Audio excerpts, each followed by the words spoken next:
saya titip pesan, hidup adalah perjuangan, dan perjuangan harus disertai dengan keyakinan. Berbuatlah dan berjuanglah di atas dasar keyakinan. Jangan pernah takut salah dalam berbuat kebenaran. Salah dalam berbuat kebenaran masih lebih baik daripada kalian tidak pernah berbuat salah dalam kebenaran. Satu contoh misalnya, saudara baca Quran tapi salah, itu masih lebih baik dalam kebenaran daripada saudara tidak pernah salah karena tidak pernah baca Al-Quran.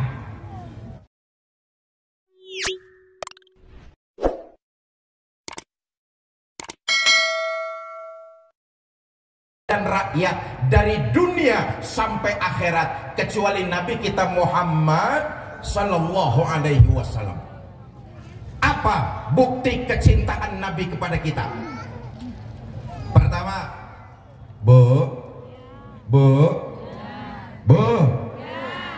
bukti cinta Nabi kepada kita, saudara, untuk ukuran hidup orang Pidi,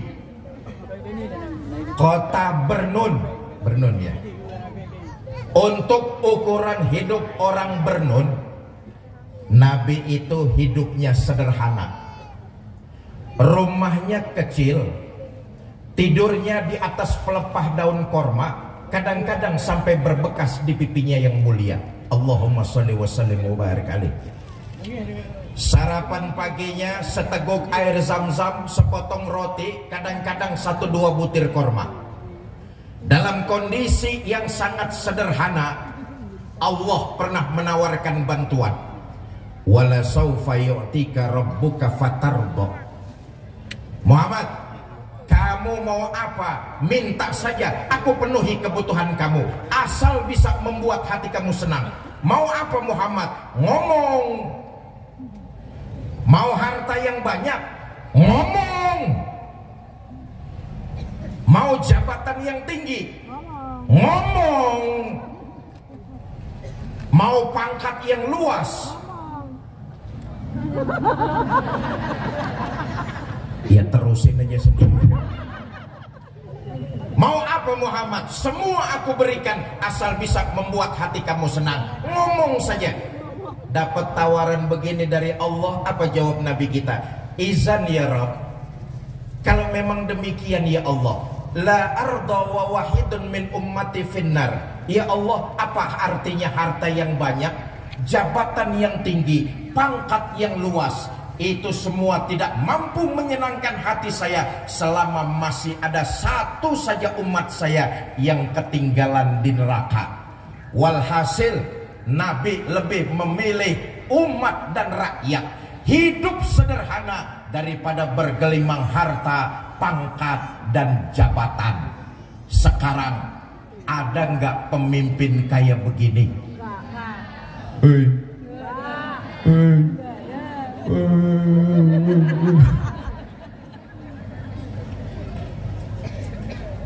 Bapak Ibu saudara-saudara kaum muslimin yang saya cintai, tadi tokoh kita diantaranya Bang Nasir, dan Bang Rafli. Bang Rafli sudah menyampaikan sebaik syair Melayu luar biasa, ajaran agama. Hidup adalah perjuangan.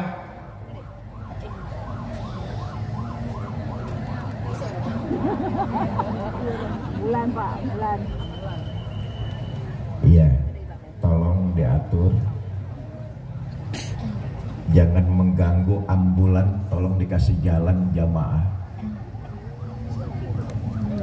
Ya. Sebentar, iklannya lewat dulu. Tadi Bang Rafli menyampaikan sebaik syair luar biasa. Hidup adalah perjuangan. Orang yang hidup tidak mau berjuang laksana mayat yang sedang berjalan. Itulah yang diajarkan baginda kita Nabi besar Muhammad Sallallahu Alaihi Wasallam. Hidup adalah berjuang. Berjuang adalah penuh dengan keyakinan. Selama berjalan di atas nilai kebenaran, teruslah berbuat dan berjuang. Jangan pernah takut salah dalam berjuang. Nah, Nah, ini saya titip pesan. Adik-adik saya, para remaja, para pemuda muslim Kota Bernun. Para pemuda.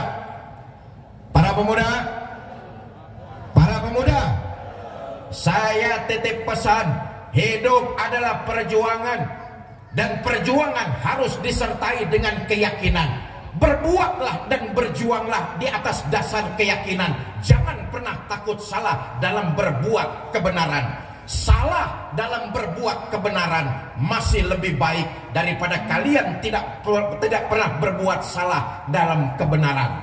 Satu contoh misalnya, saudara baca Quran tapi salah, itu masih lebih baik dalam kebenaran daripada saudara tidak pernah salah karena tidak pernah baca Al-Quran. Saya dong baca Quran nggak pernah salah. Bacanya kapan? Nggak pernah. Karena itu harus disertai dengan keyakinan. Itu yang dicontohkan baginda kita Nabi besar Muhammad Sallallahu Alaihi Wasallam.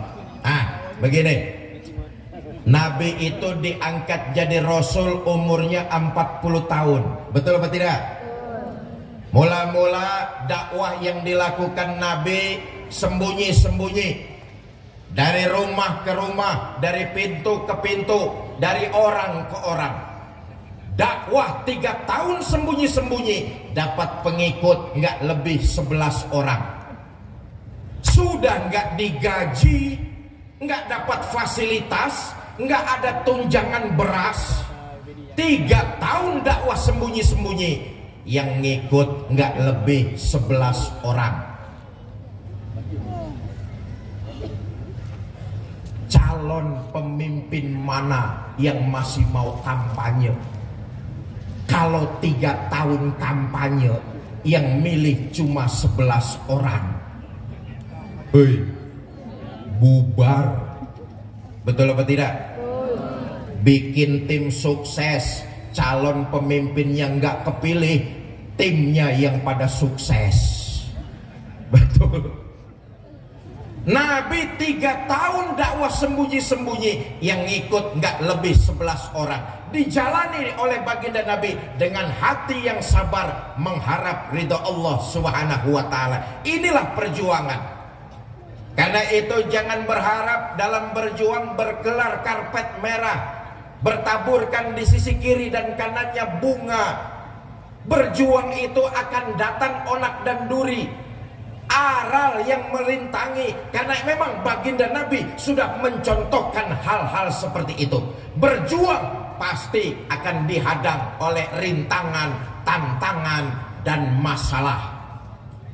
Saudara, Nabi itu dalam berjuang bukan cuma teror mental, teror fisik, tapi Nabi dalam berjuang menebarkan agama Islam mendapat beberapa kali ancaman pembunuhan. Inilah konsekuensi dari perjuangan. Ketika perintah hijrah turun, kabar ini didengar oleh orang-orang kafir Quraisy. Satu malam mereka mengadakan rapat di satu tempat yang disebut Darun Nadwah. Hadir pemuka-pemuka Quraisy. Rapat dipimpin oleh Abu Jahal. Kata Abu Jahal, saudara-saudara, bagaimana ini? Pengikut Muhammad kita teror sudah, kita bantai sudah, kita bunuh pun sudah. Tapi rupanya tiap hari pengikut Muhammad selalu bertambah. Bahkan sekarang sebagian sahabatnya sudah pada hijrah ke Madinah. Ini Islam akan besar di Madinah. Bagaimana cara kita mengatasinya? Dari belakang ada yang jawabin Abu Lahab. Kata Abu Lahab, gua bilang juga apa, Muhammad dari dulu bunuh aja. Kata Abu Jahal, soal ngebunuh sih gampang bro.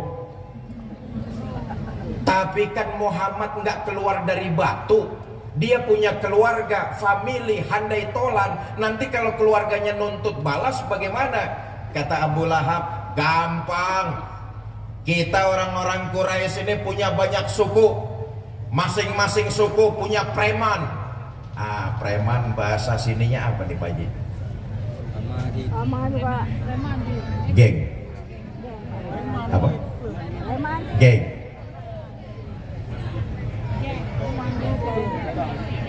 Pandi. Wandi. Pandi. Ya sudah, preman sajalah. Kita ini orang-orang Quraisy kan punya banyak suku, masing-masing suku punya preman. Kumpulkan premannya, rame-rame bunuh Muhammad. Nanti kalau keluarganya nuntut balas, mereka akan berhadapan dengan semua suku yang ada di bangsa Quraisy ini. Kata Abu Jahal, waduh, idenya Abu Lahab bagus juga. Bagaimana saudara-saudara? Setuju? Setuju? Baik, kapan kita bunuh Muhammad? Lagi-lagi Abu Lahab memberikan ide. Sudahlah, nggak usah lama-lama, besok malam saja kita bantai Muhammad. Kata Abu Jahal, oke, besok malam kita bunuh Muhammad. Tapi yang ikut rapat malam ini jangan sampai membocorkan keputusan rapat kita. Siapa yang membocorkan keputusan rapat malam ini, maka akan dikenakan sanksi. Bagaimana? Setuju? Setuju? Baik, rapat selesai, silakan bubar. Selesailah rapat, pulanglah mereka ke rumahnya masing-masing. Karena rapatnya sampai tengah malam, di rumah pada ditanyain sama istrinya, Pak, rapatnya kok malam amat, Bapak rapat apa rapet? Rapat Bu, besok malam mau ada pembunuhan. Pembunuhan? Iya. Siapa yang mau dibunuh? Muhammad, tapi jangan bilang siapa-siapa ya Bu ya. Iya Pak, iya.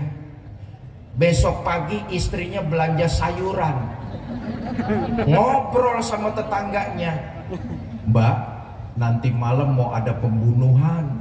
Pembunuhan? Iya. Siapa yang mau dibunuh? Muhammad, tapi jangan bilang siapa-siapa ya Mbak ya. Iya.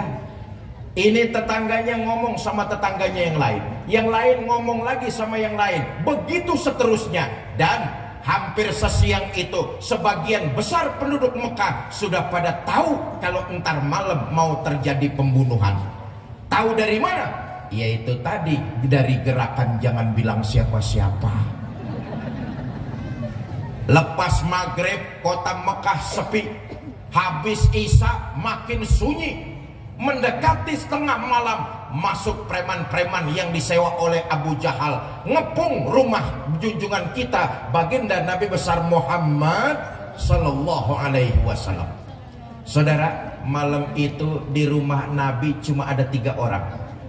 Baginda Nabi Muhammad Sallallahu Alaihi Wasallam, Sayyidina Abu Bakar As-Siddiq radhiyallahu anhu, dan Sayyidina Ali bin Abi Thalib karamallahu wajhah.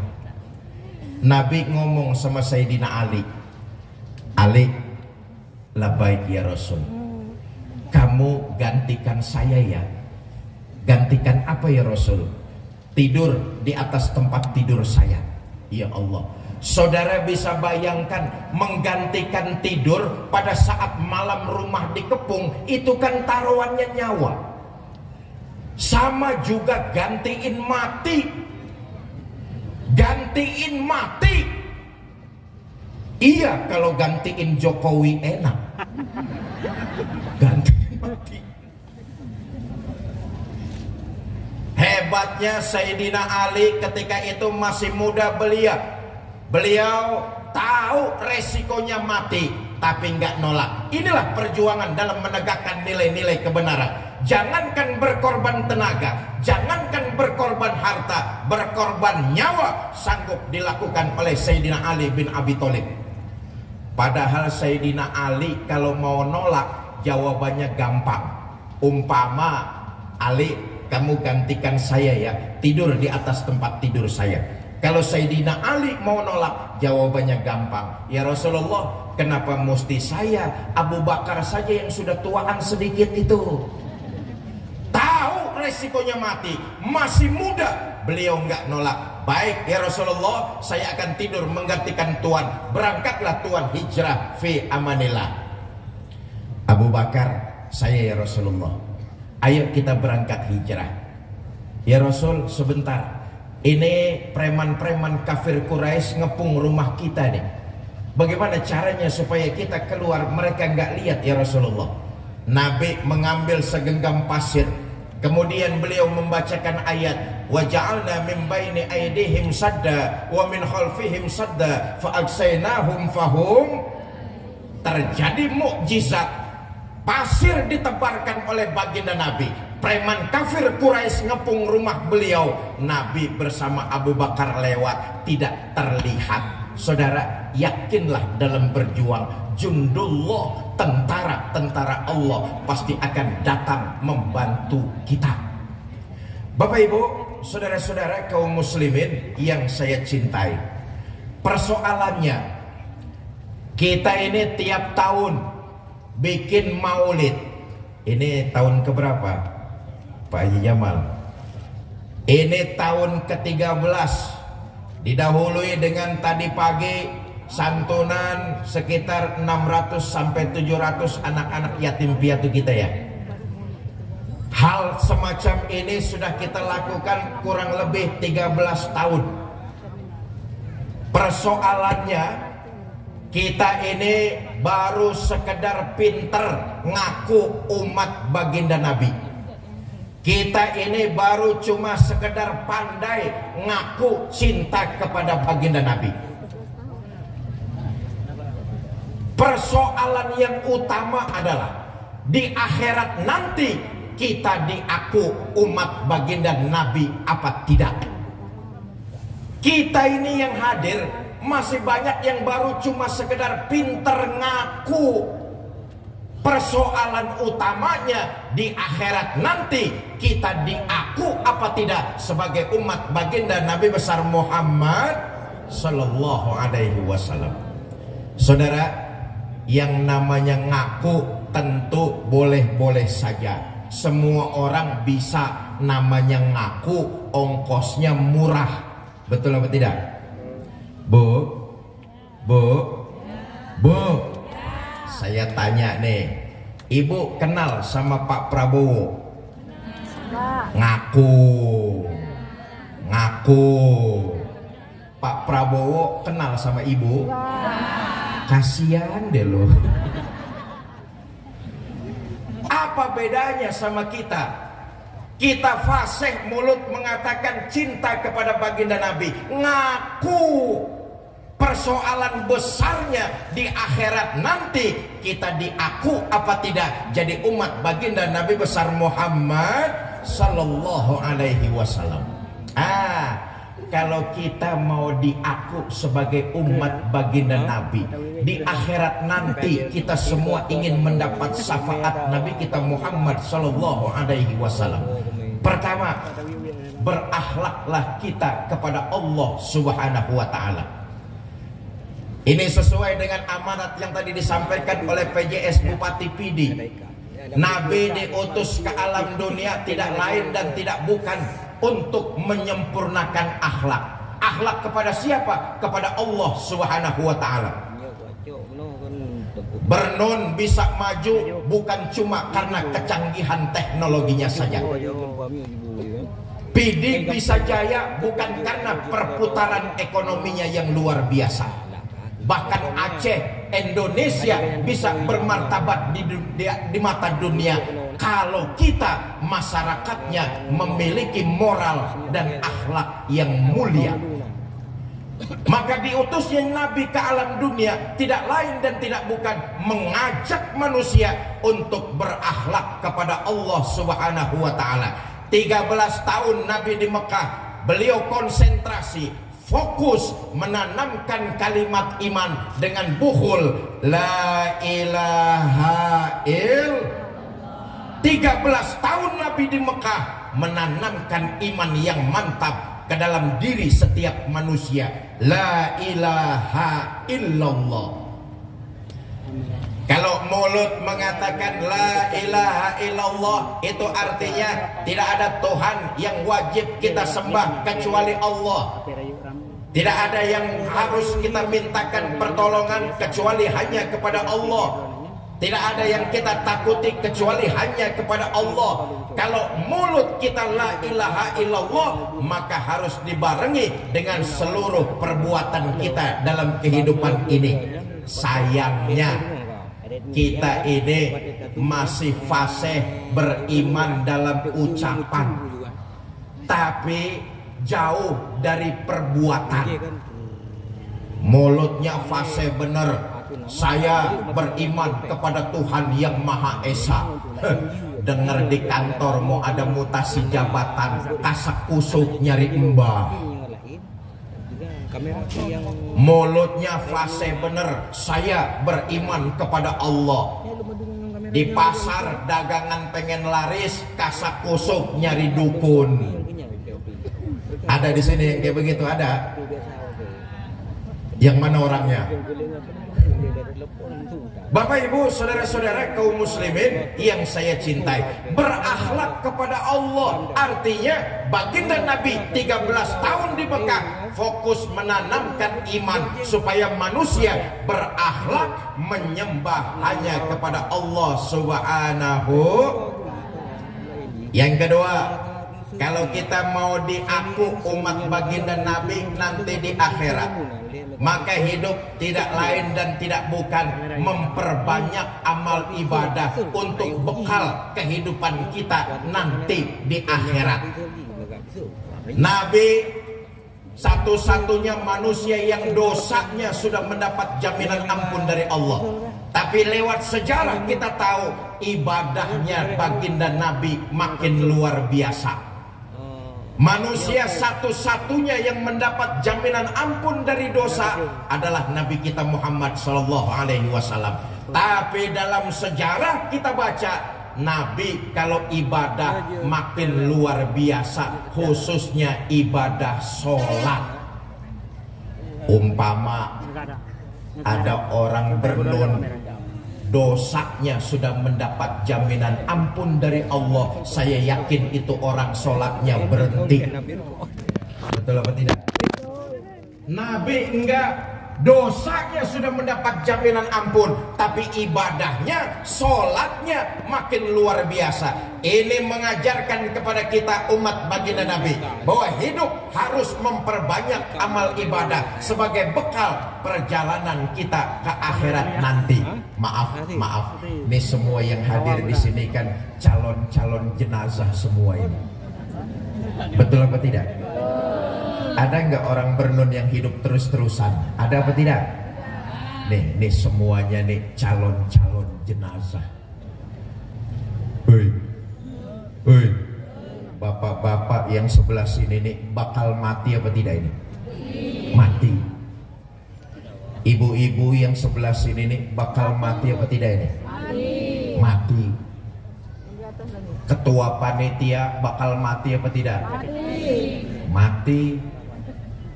Saya yang lagi diri di sini bakal mati apa tidak ini? Mati. Kata Nabi, orang yang cerdas adalah mereka yang banyak mengingat mati lalu mempersiapkan bekal. Maaf nih, nanti waktu jasad kita digotong orang ke kuburan, yang menghantarkan kita cuma 3: ahluhu wa maluhu wa amaluhu. Keluarga, harta, amal. Nih yang nganterin kita ke kuburan. Tapi sayang yang 2 pulang. Siapa yang 2? Ahluhu wa maluhu, keluarga dan harta pulang. Keluarga yang katanya sayang dan cinta betul sama kita, selesai kita dimasukkan orang ke liang lahat, pulanglah mereka ke rumah. Betul apa tidak? Harta yang kita cari siang malam pagi sore, boleh jadi akan cuma jadi rebutan ahli waris kita saja.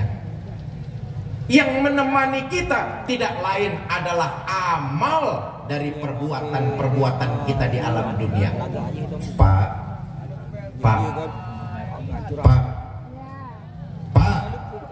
mohon maaf nih, kalau bapak-bapak nanti mati duluan, jangan mengharap istri mau nemani masuk ke dalam. Bagaimanapun cintanya istri, ketika jasad kita diturunkan orang ke liang kubur, dia nggak akan mau nemani kita. paling berdiri di pinggiran kubur kita, berlinang air mata sambil berkata, "Bang, sampai sini saja saya mengantar. Mudah-mudahan abang betah di dalam. Tak usah naik-naik lagi, Bang." Bagaimanapun cintanya istri, dia nggak akan pernah mau nemani kita di alam kubur. Betul apa tidak? Bu, sebaliknya, maaf kalau ibu-ibu nanti mati duluan. Mati duluan. Jangan mengharap suami mau nemani masuk ke dalam. Apa suami nggak sedih ditinggal mati istri? Oh, ibu jangan salah sangka. Kami ini para suami tentulah menjadikan istri belahan jiwa, pelipur lara.